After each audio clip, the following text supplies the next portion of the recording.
It wasn't loud, not sarcastic or mocking, just a gentle, slow clap, a genuine response.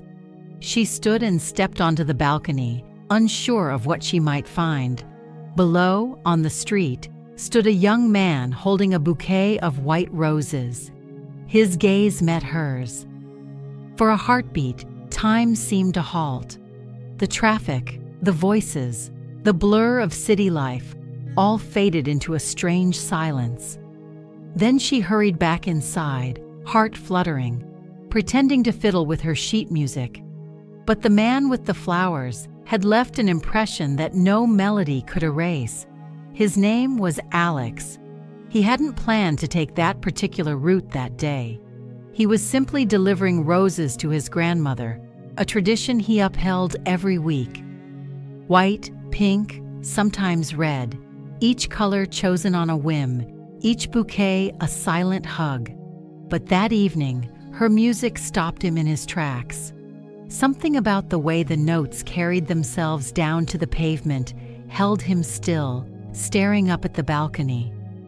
Later, in his grandmother's warm apartment, the scent of coffee filled the air. "You're quiet today," she said, handing him a cup. "That's unusual for you." Alex offered a half smile. "Just thinking." "About music?" He nodded, but deep down, it wasn't just the melody, it was her. Anna told herself to forget about it. After all, he was just a stranger. Maybe the roses weren't even for someone special. Maybe they were. But she found herself watching the street below more often. When her friend Daniel came over one evening, he noticed. "You're somewhere else tonight," he teased. "Maybe I am," she admitted, blushing. "Let me guess. Roses?" She nodded slightly. A week passed, then two. Anna kept hoping to hear his voice or see his silhouette again. And Alex, too, found himself walking more often by the building, hoping to hear her music drift out into the streets again. He even tried to follow the faint sound of a piano one day, wandering through the hallways of the apartment building. But it always stopped just before he reached it, like the final note vanishing into thin air. One rainy afternoon, Anna helped an elderly woman with groceries. The woman thanked her with a warm smile and invited her for a quick coffee. They spoke for a while, and Anna mentioned she was studying music. Something in the woman's expression shifted, a spark of recognition. That woman was Alex's grandmother. Even as the days flew by and life swept them in different directions, with missed parties, changed plans, and quiet evenings, the connection remained.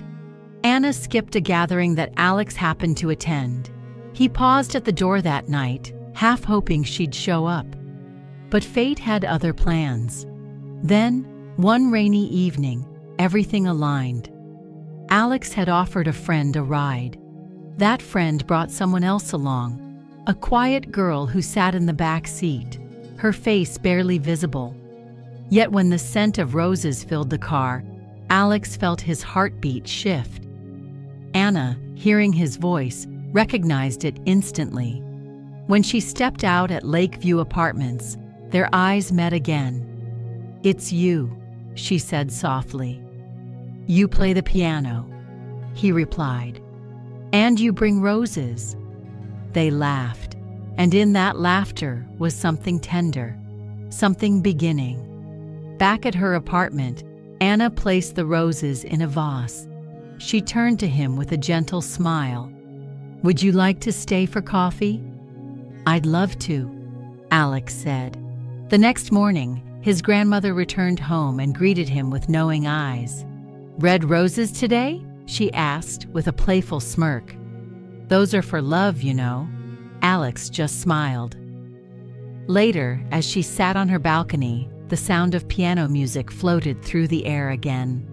Laughter followed, the kind of laughter that only comes at the start of something beautiful. The melody danced in the wind, blending with the scent of roses, a quiet symphony to a love just beginning.